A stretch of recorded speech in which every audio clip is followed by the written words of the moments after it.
এশার নিয়ে যে ট্রাইব্যুনাল গঠন হলো এবং তার যার রায় সুপ্রিম কোর্ট দিয়েছিল যে ভোটের আগে দুদিন আগে যত সম্ভব পারা যায় মানুষকে মূল যে লিস্ট তার মধ্যে অন্তর্ভুক্ত করতে হবে, এবং সেটা মমতা বন্দ্যোপাধ্যায় যে মামলা করেছিলেন তারপর থেকে এসেছিল এবং সেই নিয়ে একটা আনন্দের আমেজও হয়ে উঠেছিল, কিন্তু ট্রাইব্যুনাল এখন পর্যন্ত কাজ করছে না। কি বলবো? দেখুন, আমি এটা নিয়ে কি বলবো, বলার ভাষা নেই। মানবিক বিষয়গুলো কেউ ভাবছে না। 27 লক্ষ মানুষ, বাঙালি ভারতীয় নাগরিক যারা বৈধ ভারতীয়, এই 27 লক্ষ মানুষ, এক একজন বিধায়কে যদি 2 লক্ষ করে লোক হয়, তার কতগুলো সিট বলুন তো?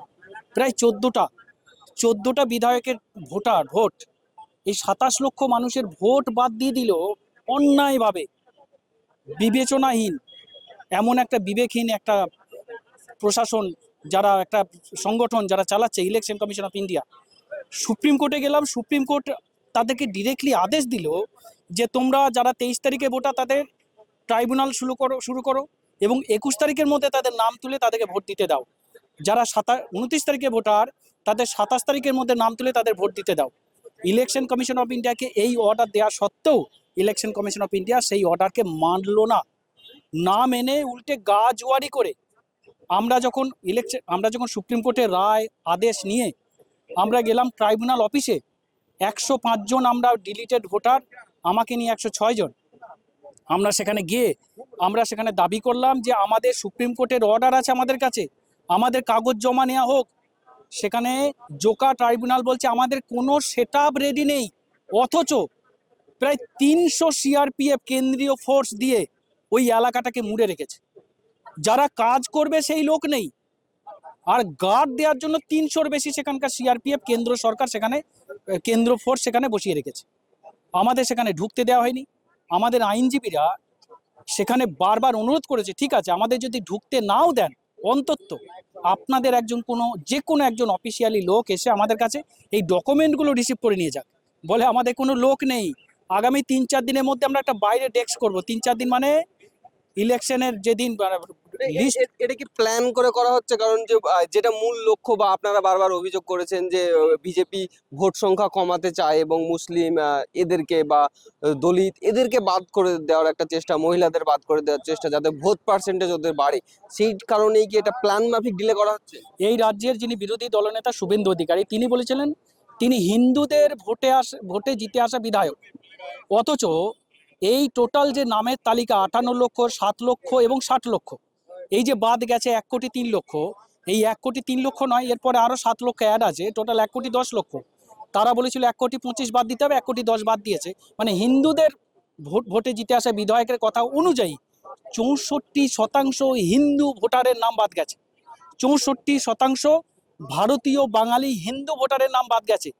33% মুসলিম ভোটারের নাম বাদ গেছে। এবং বেছে বেছে, আমি নাম করে বলছি, বেছে বেছে যারা তৃণমূল কংগ্রেসকে ভোট দেয় শুধু সেই ভোটারের নাম বাদ গেছে। বিজেপিকে ভোট দেয় এমন কোনো ভোটারের নাম বাদ যায়নি।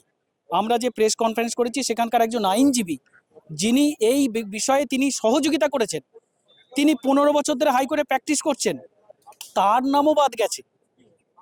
আমি অবাক হয়ে যাচ্ছি যে সুপ্রিম কোর্টের অর্ডার থাকা সত্ত্বেও এখনো ইলেকশন কমিশন অফ ইন্ডিয়া আজকের ডেটে, আজ 20 তারিখ, এখনো ট্রাইব্যুনালের কোনো নোটিশ কোনো ডিলিটেড ভোটারের কাছে পৌঁছালো না। সারা বাংলায় আমাদের সংগঠন আছে, সারা বাংলা জুড়ে আমরা 27 লক্ষ মানুষের সাথে যোগাযোগে রয়েছি। কারণ আইওস যে ওই সিআরপিএফ জওয়ান নিয়ে ঘিরে একটা সেফ জোন করে ওখানে ট্রাইব্যুনালের কাজ হবে, মানুষকে সন্তুষ্ট দেওয়ার বা আইওস করার একটা প্রক্রিয়া। আমি বর্ধমানের ছেলে, বর্ধমান কাটোয়ায় আমার বাড়ি। তা আমার গ্রামের একটা ভাষা প্রচলিত আছে, বামুনে মন্ত্র বলে পাঁটায় ফল্লা শোনে। তো ব্যাপারটা হচ্ছে, যখন পাঁটাটাকে উচ্চপে করা হয়, বলি দেওয়ার আগে, তখন বামুন ওর কানে কানে, পাঁঠার কানে কানে মন্ত্র বলে যে তুমি যা পাপ করেছো সব তোমার খণ্ডন হচ্ছে, তোমাকে এই। কিন্তু সে পাঁঠা শোনার পরিবেশে থাকে না, আশেপাশে যা অবস্থা থাকে শোনার পরিবেশে থাকে না, ওই জন্য বলে বামুনে মন্ত্র বলে পাঁঠায় ফল্লা শোনে। ইলেকশন কমিশন অফ ইন্ডিয়া যে মন্ত্রই দিক না কেন ইলেকশন কমিশন অফ ইন্ডিয়াকে, সে শোনার পরিবেশে নেই, সে শোনার মানসিকতাতে নেই, তাই সবটাই ইগনোর করছে, গাজওয়ারি করছে, অসাংবিধানিকভাবে কাজ করছে। বিজেপি তরফ থেকে বলা হচ্ছিল যে ঘুষপেটিয়া বলে উঠেছিল, এবার দেখা যায় ডিলিটেড ভোটারকে বলতে দেশদ্রোহী। কি বলবো? বিজেপির বিরোধিতা করলে, দেখুন ওদের সমস্যা হলো, বিজেপি যে বিরোধিতা করবে সে দেশদ্রোহী, তাকে এনআইএ এসে ধরে নিয়ে চলে যাবে। বিজেপির বিরুদ্ধে কোনো সোশ্যাল মিডিয়ায় কোনো পোস্ট করলে সেই সাংবাদিককে তুলে নিয়ে যাবে। বিজেপির বিরুদ্ধে কেউ সোশ্যাল মিডিয়ায় যদি কোনো বক্তব্য দেয় তাকে এনআইএ অ্যারেস্ট করবে। বিজেপির বিরুদ্ধে কোনো কথা বলা যাবে না। এই গণতন্ত্রের যে বিষয়গুলো, যে বাক স্বাধীনতা, এই বাক স্বাধীনতাকে হরণ করে নিয়েছে। সুকান্ত মজুমদার বলছে হিন্দু যারা বাদ গেছে তারা তো অনুপ্রবেশকারী নয়, তারা ভুক্তভোগী এবং এই দেশে এসে আশ্রয় নিয়েছে, তারা উঠে যাবে, কিন্তু অন্য যারা বা সংখ্যালঘু আছে তারা অনুপ্রবেশকারী, তাদেরকে বের করে দেওয়া হবে। সুকান্ত মজুমদার সহ চুনোপুঁটি যারা আছে দিল্লির সহ সকলে, তাদের কাছে একটাই তো প্রশ্ন, 64 লক্ষ হিন্দু ভোটারের নাম বাদ গেছে, এরা কার বাড়ি যাবে? সুকান্ত বাবুর বাড়ি থেকে ঢুকবে এরা? সুকান্ত বাবুর বাড়িতে এরা কি যাবে? ওর বাড়ি থেকে ধর্ণা দেবে না কি করবে এরা?